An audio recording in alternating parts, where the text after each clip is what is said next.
जी बेटा, अब हम क्वेश्चन नंबर 7 स्टार्ट करने जा रहे हैं। शो डैट, जिसकी स्टेटमेंट है शो डैट अयोटा की power n plus 1 plus iota की power n plus 2 plus iota की power n plus 3 plus iota की power n plus 4 equal to 0 for all n belong to n। तो बेटा हम इसके लेंगे, सबसे पहले देखें इसकी जो लेफ्ट हैंड साइड है उसको हमने सिंप्लीफाई करते हुए इसका जो रिजल्ट होगा वो 0 के बराबर हमने प्रूफ करना है। जबकि यहाँ पर जो n है ये किसको बिलोंग करता है, ये नेचुरल नंबर को बिलोंग करते हैं। तो बेटा इसकी लेते हैं सबसे पहले लेफ्ट हैंड साइड, अयोटा की power n plus 1 plus iota की power n plus 2 plus iota की power n plus 3 plus iota की पावर n प्लस 4।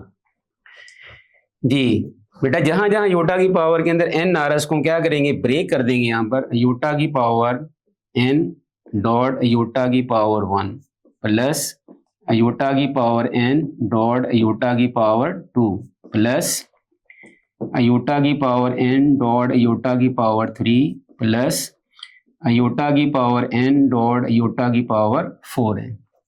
जी तमाम टर्म्स के अंदर देखें अयोटा की पावर n बेटा क्या आ रहा है, यहाँ पर ये कॉमन आ रहा है। तो हम क्या करेंगे, यहाँ पर अयोटा की पावर n को कॉमन निकालेंगे। ये अयोटा की पावर 1 प्लस अयोटा की पावर 2 प्लस अयोटा रेज की पावर 3 प्लस अयोटा रेज की पावर 4 है।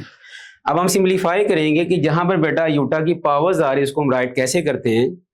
तो अयोटा की power square, we know that iota की power 2 equal to -1, iota cube equal to iota square dot iota equal to minus iota, क्योंकि iota square बेटा किसको represent करता है, -1 को रिप्रेजेंट करता है। इसी तरीके से अयोटा की पावर 4 इसको हम राइट कर सकते हैं अयोटा की पावर 2 और होल का square, iota square equal to -1 और इसका स्क्वायर इक्वल टू 1 है।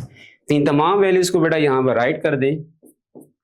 अयोटा की पावर n इंटू अयोटा बेटा एज इट इज आ जाएगा, iota square equal to -1, iota cube किसको बिलोंग करते हैं, ये माइनस अयोटा को रिप्रेजेंट करते हैं, यहाँ पर माइनस अयोटा, और अयोटा 4 किसको बिलोंग करता है, ये 1 को बिलोंग करते हैं, तो +1। जी बेटा देखें प्लस अयोटा माइनस अयोटा से कैंसिल, +1 और -1 ये भी हमारा कैंसिल हो जाएगा। तो हमारे पास जो रिजल्ट है वो किसको रिप्रेजेंट करते हैं, अयोटा रेज की पावर n इंटू 0। तो रिजल्ट बेटा हमारे पास क्या, 0 equal to right hand side. जी बेटा उम्मीद है कि आपको ये लेक्चर पसंद आया होगा। तो इंशाल्लाह ताला हम नेक्स्ट भी इसी तरीके से वर्क करते रहेंगे। आज का जो हमारा ये लेक्चर है